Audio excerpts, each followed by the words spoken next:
All right, boys and girls, we are back with another edition of the Federalist Radio Hour. I'm your host, Ben Domenech. You can email us, as always, at radio@thefederalist.com. Follow us on Twitter at FDRLST. I'm happy to be joined today by someone who has some interesting things to give us insight into the recent arrest and the recent experiences of one Steve Bannon, someone who I know you're all familiar with, a very important figure in both media and politics. And that's Professor Benjamin Teitelbaum. He is a professor the assistant professor, I should say, at the University of Colorado Boulder, and author of War for Eternity, Inside Bannon's Far-Right Circle of Global Power Brokers. Thanks so much for taking the time to join us today, Professor. It's a pleasure to be with you, Ben.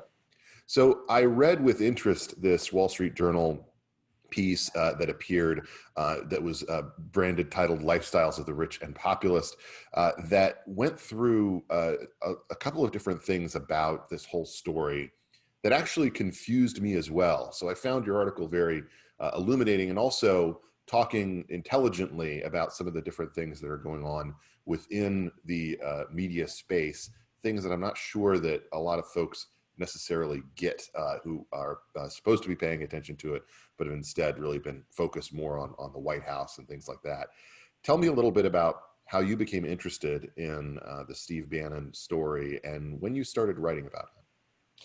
So it was really 2017 when I had heard about some of his more eccentric beliefs and spiritual practices that had kind of caught my ear. So I'm not a journalist, as you mentioned in your introduction, Ben. I'm a professor, and I consider myself first and foremost a scholar of the extreme right, or the reactionary right, however you would want to call it. I've sometimes said radical nationalism. And for a long time, I had followed one of the more obscure sectors of that world called radical tradition, that sometimes calls itself radical traditionalism, or just traditionalism with a capital T. It sounds very familiar. It's not. It's a very strange spiritual world, and I had just been interested in it just because it was weird. I would bring it out to my students in class, just to show them that the people that I was studying could be, yes, sometimes scary, sometimes sometimes eccentric, but also just weird. And when I heard that Steve Bannon was a reader of one of these figures, namely Julius Evola, who was a World War II era philosopher and collaborator with fascism, in Mussolini in Italy, I thought, oh, I've got to learn more about this. It took me a year as a professor without much of a media platform to get to his people. And then after we started having our conversations, after I saw some genuine depth in his reading and his understanding on those subjects, I just wanted to keep working. So I was following him. I was following in particular his connections with other people around the world who also followed this doctrine. Namely a figure named Alexander Dugin in Russia, and then a guru influencer of Jair Bolsonaro in Brazil named Olavo de Carvalho. And my main interest was in studying those topics, was in following these beliefs.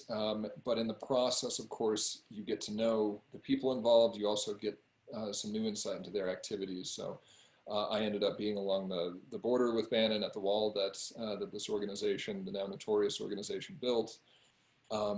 Attended some meetings also related to it, overheard a number of conversations related to it. Andy Badolato, who's also listed in the indictment, was another figure that I crossed paths with a number of times. So I spent that time about, almost, from late spring 2018 into the end of 2019 and into this year a little bit, in fairly close contact with him, and that's the basis for my insights. There's always a question that emerges when you're talking about political figures or media figures who get a lot of attention and profiles. And the question kind of becomes, are they being profiled because they're extremely relevant and important, representative of something larger that's going on? Or are they being profiled because they make a good profile, because they make a good quote or have a good storyline? In Bannon's case, that was always kind of unclear to me after he left the White House. Is this someone who people are paying attention to and going to because he's very relevant with various things that are going on around the world? Or is that kind of a aspect of his own braggadocio and maybe less representative of what's really going on, and it's just that he cuts an interesting figure in a world of politics where so many people are just depressingly boring. Which do you think it is? Is it a percentage one way or the other? I'm so glad that you lay this all out. I'm going to disappoint you by giving you no specific response because I don't know. I really don't know. I mean, the rationale for me to write the book has to do with, I suppose the focusing on him and some of these other figures is the fact that they have had, at some point in time, relevance and formal power. Of course, Bannon was on the National Security Council. That's not something that I think should be just relativized away when we're thinking about his legacy. Mm-hmm. But what's challenging with him is that you see all the markers of a phony with the figure. You see that the bluster, you see the vanity, you see the playing, the dishonesty, you see this swooning writers, authors, journalists. All of that would kind of makes us want to give that full verdict of nonsense. This is someone who's really good, and he is really good at playing media. The complicated issue with him, and it's become more complicated in light of these recent allegations, I think, as we're trying to understand who he is that coexists with real substance. For me, substance, coming from my perspective, is not necessarily immediate political consequence. Is he genuine in his understandings and his stated beliefs? Has he thought through X, Y question sufficiently and deeply? How versed is he in X and Y? For some of those questions, the answer is, the answer is in the affirmative. That I see authenticity and genuine aspects of his being at the same time as I see the profound opposite of it. What I think is important to take away, especially as you're talking about Bannon, really is the existence of that narrative. I think it's more intense surrounding Bannon than a lot of other figures, public figures. Everyone needs to have, it seems, a response to whether or not he's a phony or a genius. Mm-hmm. The comparison that I think a lot of people who knew both men when he was alive is the relevance of Andrew Breitbart to the current ecosphere of the right's media, I think, is really not questioned by most of the major figures who are aware with the importance that he had in launching a lot of different careers and ideas and shifting the approach that the right used in its battles with corporate or mainstream media, however you want to describe it. That's something that I think would be supported by people like Ben Shapiro and people who, came through the Breitbart universe and now have different entities of their own or came up through the now, heavily laden right online media sphere. When it comes to Bannon, though, I think there's a lot more dispute where, how much of his success was kind of undeserved. Was he given credit for being a guru simply because he was telling people what they wanted to hear about what was going on in the world? Or, and this is something I've suspected for a while, is it more that he actually had a narrative and a story about what was going on that made sense, that certain people, certain figures within the political landscape could understand, as opposed to kind of a consultant created universe where everything is just based on whatever Frank Luntz's latest focus group is telling you, which doesn't really satisfy any, politician who thinks more in terms of narrative and history and the like. Absolutely. And I think you can extend that if you also compare Bannon to Trump, of course. I mean, I think for liberal America, it's just inconceivable that someone like Donald Trump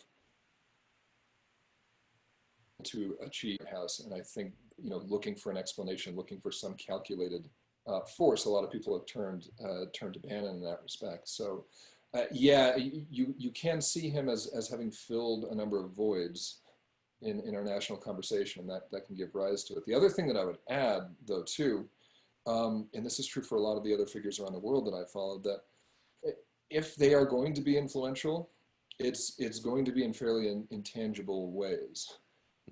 If there is such a thing as an influential guru, we're not going to be able to quantify their influence, and that that provides some open space for this discussion. Granted, the same could be said about Andrew Breitbart, and I agree with your assessment that there's a lot less discussion about his legacy and impact. Mm-hmm.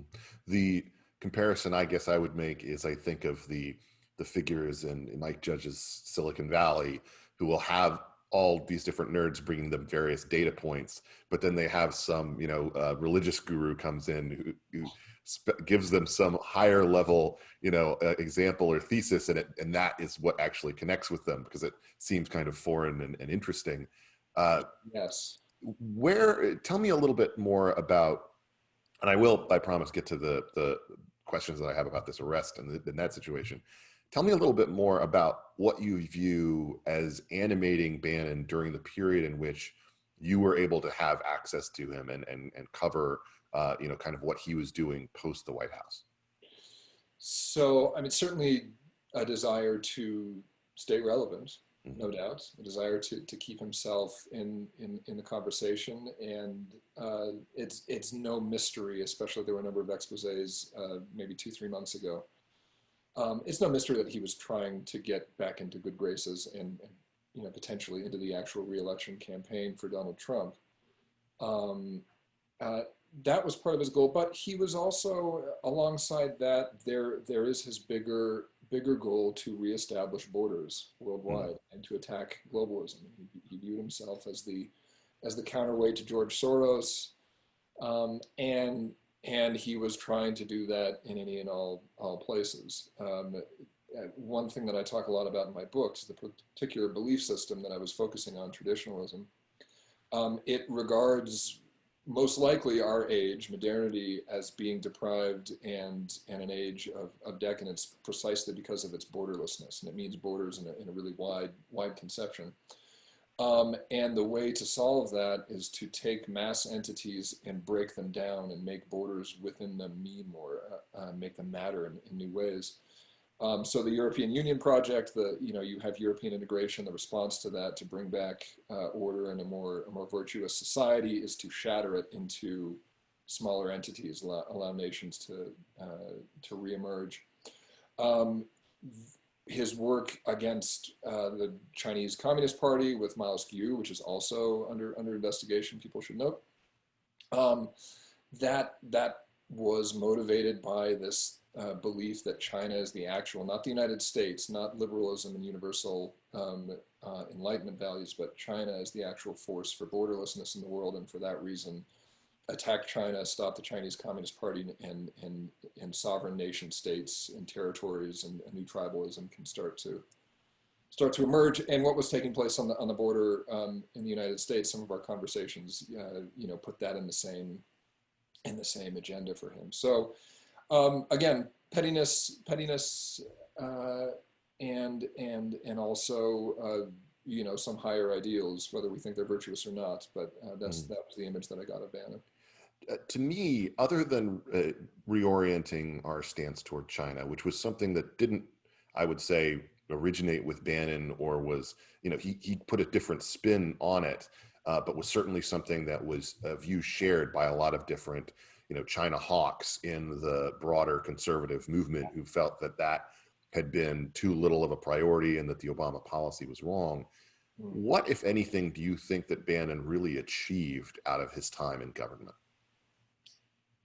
Wow. His time in government, or just the overall campaign with China, do you mean? Just it seems to me the China issue, I think that is one area where there's certainly everyone would say, I mean, when I interviewed H.R. McMaster, he said, that's a complete 180 from what was happening prior to, us coming in when it came to the China issue. Others, commentators have said that as well. And I don't think that that's all Bannon driven. I think that, that's comes from a lot of different areas. Yeah. It's also one of the few areas where,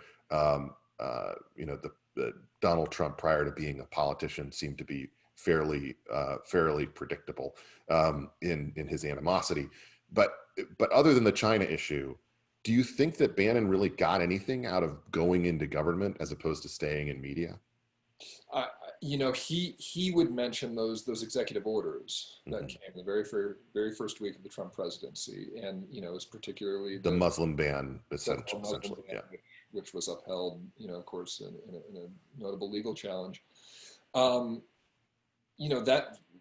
aside from that, I mean, Charlottesville, places where we're back to this problem where can we unmistakably see his influence?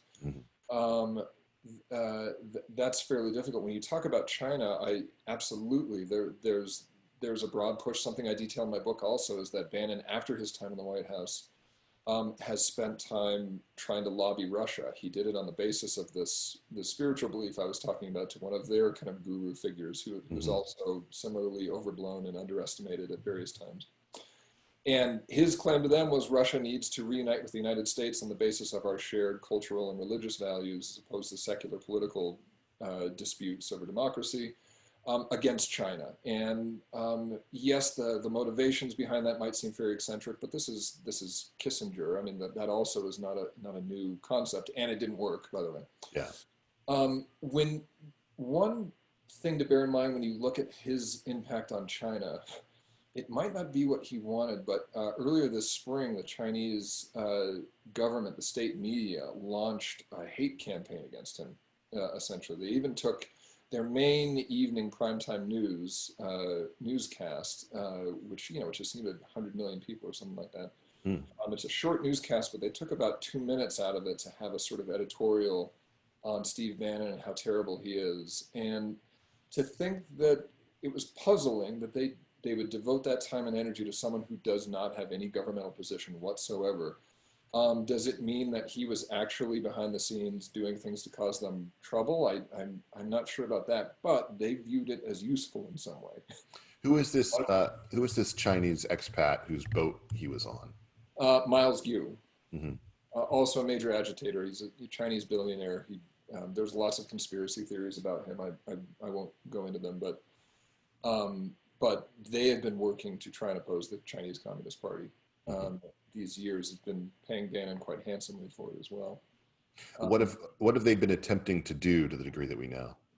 To the degree we know, it's been producing, in many cases, media, and trying to transmit media into China. In particular, Bannon's podcast, War Room Pandemic, for example, which is, that has to count as something of a success for him. Miles Gu it seems that they've been working to get all of that sort of propaganda inside of China, in particular. He's had some contacts. I'm not entirely clear about them. They've had some contacts with Chinese dissidents, Falun Gong people. So that's there. But the point, I do want to make sure that one point comes through here, that even if Bannon was not actually agitating the Chinese Communist Party, something about his profile or image was relevant to them. When they devoted that time to trashing him, it meant that they were trying to contrast themselves with something, and Bannon served as the avatar for that. Now, going on 3 years after his departure from the White House. So that, it's not what he wanted, but I also can't, when I hear commentators saying Bannon is irrelevant, I take a step back from it for some of those reasons. Sure. One of the arguments that I would have made if I were in those conversations is that Bannon's relevance was greater outside of media because of his familiarity with it and how it worked, and that frequently people who can be good at one thing go into government and are surprised to find how difficult it is to get anything done. And having lived in both worlds, it's one of these things where people have the misimpression, even perhaps the president had this misimpression before arriving, that people in the executive branch work for them. When they do not, they frequently work at odds with them, and that can prove very frustrating for people who are used to more of a corporate world or atmosphere where you're expected to do what you're asked of, and that type of thing. Bannon was always known within Washington as being someone who was eager to run to the press with his various objections and his gripes, particularly, I think, against Jared and Ivanka, but against others as well. that's something that has always been kind of noticeable for people who recognize Bannon's style. Sometimes you can tell, oh, that sounds like a Steve thing to say. When you were covering him, what was your impression of his relationship with the media, given that he emerged originally from, behind the Breitbart shadow as being such a heavy critic of it? Do you think that he came to view it similarly to the president, in a way where it's an antagonistic relationship, but it's also one where he's just constantly trying to use the opportunities that he has, talk to the same people that he's also criticizing in other contexts? Yes, I mean, you express it's paradoxical, and you explain why. The narrative is the media is out to get us, and the media is the enemy party, and yet that does nothing to stop him from engaging with them and really going to somewhat far lengths to get them in his world. He's swarmed by media all the time, and he takes the interviews. He can sometimes be difficult to get to, but if you get to his doorstep, if you get to whatever hotel he's at, you will get to speak to him. What style of interview does he give? Is it just wide ranging all over the place, or what? I mean, for me, I was there to talk to him about esoteric religion and philosophy. And they were insane conversations. Mm-hmm. They're absolute insanity. I did a radio interview here in Colorado a while back, and they wanted to sample a little clip of one of the radio interviews, so I sent them some recordings. We could not find a coherent 30-second clip that had an idea that would explain itself. I've heard him speak on point in TV interviews in much different ways. When he goes on to Fox, he can hold himself to a point and speak in complete sentences, use a lot of declarative sentences. But when he was speaking with me, it was impossible almost to track what was going on in the moment. I had to get back to the university, transcribe everything, and then I would see, okay, actually, some of this is nuts, and he seems like he's spinning his wheels, but occasionally there would actually be an idea that he was weaving in and out of over the course of an hour. Is he more of a fox than a hedgehog that way? Just kind of all over the map, but knowing lots of different little things that have kind of interesting nuggets to them.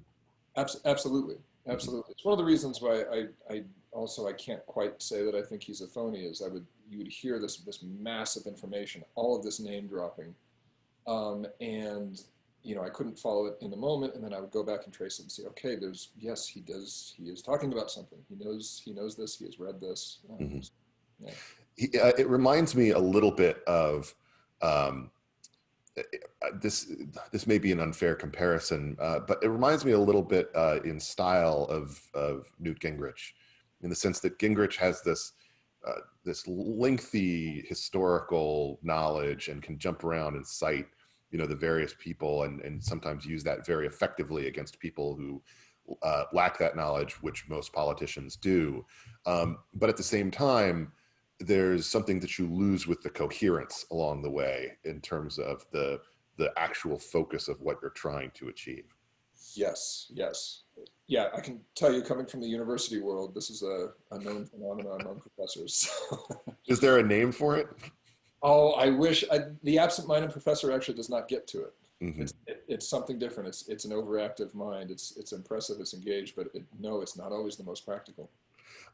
So let's talk a bit about the situation that Bannon finds himself in now.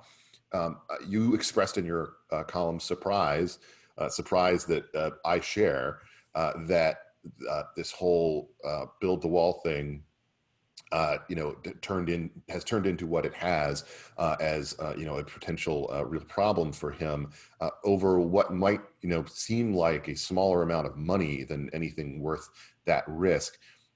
As I'm sure scam packs are everywhere. They rob little old ladies of their money in ways that I find to be detestable. They think that they're sending money to help Ben Carson get elected president. In reality, the PAC is sending Ben Carson $1,000 and keeping everything else to buy a boat and pay the house payment, et cetera.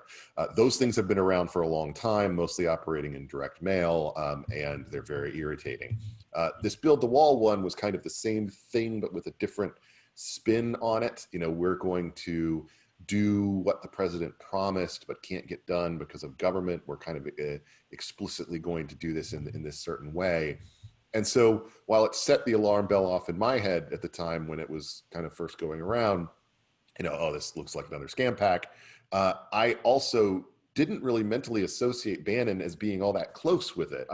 I saw it as being another thing he was kind of mentioning and promoting, but not something necessarily that I viewed him as being, the champion of it. I thought it was this other military vet. Tell me a little bit about the truth of that to the degree that we know it today, and what's going on here. I mean, his team, at least, was working on that since the beginning of 2019. And they were, I overheard, I write about this in the book, so I'm not divulging anything sensitive really here. I overheard Andy Bottolato in the basement of Bannon's townhouse, pitching people for donations for a border wall in January 2019. And when I heard that, I was, the concept, it stuck out to me because it was so strange. So that is to say, I think he was involved in the building up of this organization from an early stage. He doesn't just parachute in at the last moment as a pretty face for the optics for the event down in New Mexico. Strategically, this was a way, I think, for him to continue participating in Trumpism, if not the Trump White House, of course, which I think he was also motivated, no doubt to do. The other thing that stands out to me when you think about Bannon's role in this is you have to view it in the context of all the many projects that he had been pursuing since leaving the White House. And that includes a generally failed mission in Europe, this campaign with China, which as you noted, doesn't have a lot of flashy outcomes to it, tangible results. And yet here down in the desert in New Mexico, he had built something tangible, an actual wall. I think he was quite proud of it. I think he viewed it in that, against that narrative of failure about him as being, the start of momentum and the start of actual products and results. That's interesting. It just seems, I guess, look, it is a tangible thing. It's there. You can go and stand in front of it. So I guess that makes sense. At the same time, to me, it's something that is more broadly indicative of the gap between the president's promise and what he's been able to deliver to his constituents on this big, beautiful wall that Mexico would pay for. In a certain sense, maybe this is just leaning into it. But do you have the impression that Bannon thought this was something, or did it ever come up as something that could potentially be a risk for him in terms of his involvement, legally or otherwise? None. None. No, and I say that he talks a lot about legal risk. And you saw that through the Mueller campaign. He was one of the people who kind of skirted around Mueller's net, seemed to know when other people were taking legal risks. Mm-hmm. So not only did I not hear anything in that respect relative to this, particular case, nothing in general that would have pointed in this direction. I'm not surprised that he got indicted for some. There's so much money swirling around him. Mm-hmm. So many international, borders that he's crossing with various projects. But no, I did not anticipate this in any way. This particular. If you have that kind of gaudy approach to living, and you are jumping around from nation state to nation state, including with lots of people who may not be friendly to the said nation states, depending on which one you're in, I do assume you run into legal trouble. It just seems like such an odd thing to be an Achilles heel for him. Do you think that this is a situation where perhaps because he had so many other things going on, he took his eye off the ball a little bit on this and didn't for that reason see something coming that someone who more aware of what goes on with these types of claims could view as a vulnerability? Yes, I would say that were it not for the actual details in the indictment. Granted, these are all accusations, of course. We have to note that, but what is laid out there is that Bannon, participated in an effort to put funds in his nonprofit organization out of the GoFundMe fundraising campaign, and thereafter to Colfage. that's not a mistake, Yeah. right? And yes, he is prone to mistakes. He is sloppy Steve, and I'm not sure why Trump calls him sloppy Steve. It's his appearance or if it's his his kind of hyperactivity. But I've always assumed it was the appearance, but oh, really? It could be a number of different things, yeah. and that could have happened, a sloppy mistake, but this doesn't look like a sloppy mistake. So that's why I'm surprised and puzzled by it. Mhm. In in terms of his future, obviously he's going to have to face this and fight it as one does legally and potentially, resolve it one way or the other. Uh, but as a figure politically, there are a lot of people who have emerged from things like this and then still remained quite relevant and been able to have an impact on directions. Do you think going through this process will end up harming his ability to, as you say, continue a process of getting back in the good graces either of the White House or of others around the world who he's to this point been attempting to influence? I would have to say in the short term, yes. Hmm. And as I write in the op-ed, there is this narrative, this analysis of populism, that it's all just a ploy for the leaders of the populist organizations, whatever they may be, to enrich themselves and to kind of use the popularity of populism to stay in power. Um, like that could be a problem. It could be resolved somewhat by the fact that despite all of his vanity, a lot of his work takes place in secret. It takes place in private meetings. It takes place informally with people with informal positions. So a public scandal is not going to be fatal for that type of person. One thing I didn't mention in the article, and I was reminded of your review of Michael Wolff's book in this respect, Ben, is that at the same time as society, culture at large, has had this outpouring of sometimes hatred for Bannon, contempt, eager to call him a fraud, it's quite obvious, not from their words, but from their behavior, that they trust him. Yeah. They still think he was the smart one who knew what was going on in the White House, and Trump was the dope who doesn't. And I think I wouldn't be surprised if that positionality survives. Hmm. People continue looking to him at least for some explanation of what is actually going on at the same time as they say, he's a white supremacist fraud, so on and so forth. I think again, to circle back to the beginning, that it's impossible to beat an idea without another idea. You have to have something that speaks to the moment and has that narrative arc.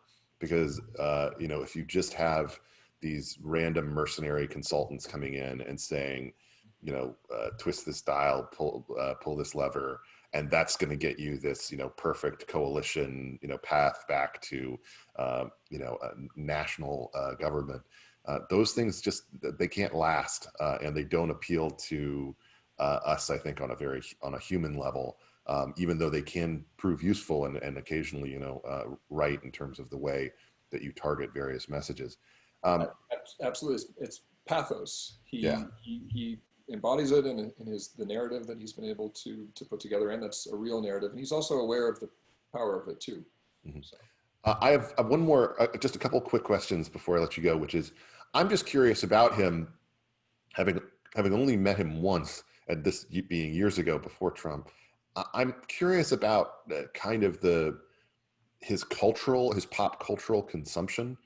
You obviously are talking to him about all these esoteric, philosophical, and religious subjects, but I'm curious what he pays attention to within the pop cultural space, the more broad, cultural space that those same populist voters and audiences would be paying attention to.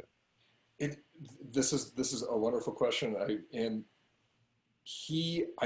don't know the nucleus of it, let's say, because he seems to be everywhere. Right? It's kind of well known that he reads all this media, and that's kind of to be expected for something like that.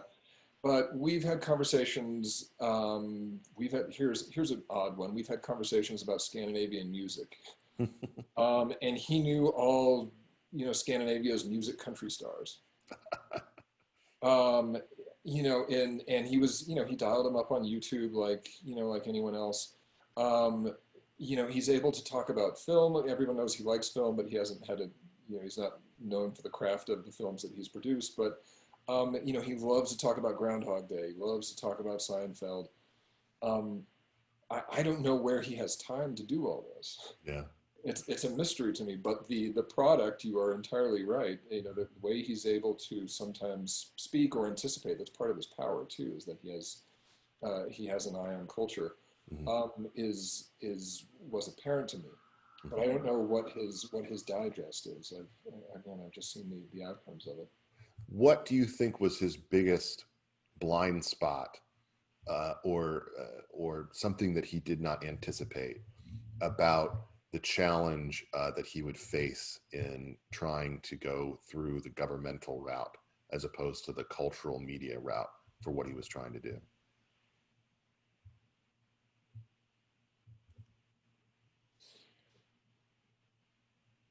Would he just say that he didn't have one, or that? Yeah, I think that he overestimated the power of populism potentially. I think he overestimated the extent to which everyone else would agree with him in Washington, in the White House, that this was necessarily new, that it was a new order, the old order, Mitch McConnell, that brand of Republicans, perhaps the Federalist, that free market brand, that it was, was it really gone? Was it really the sort of thing that you could vanquish? Was it going to accept a position of inferiority in a new government?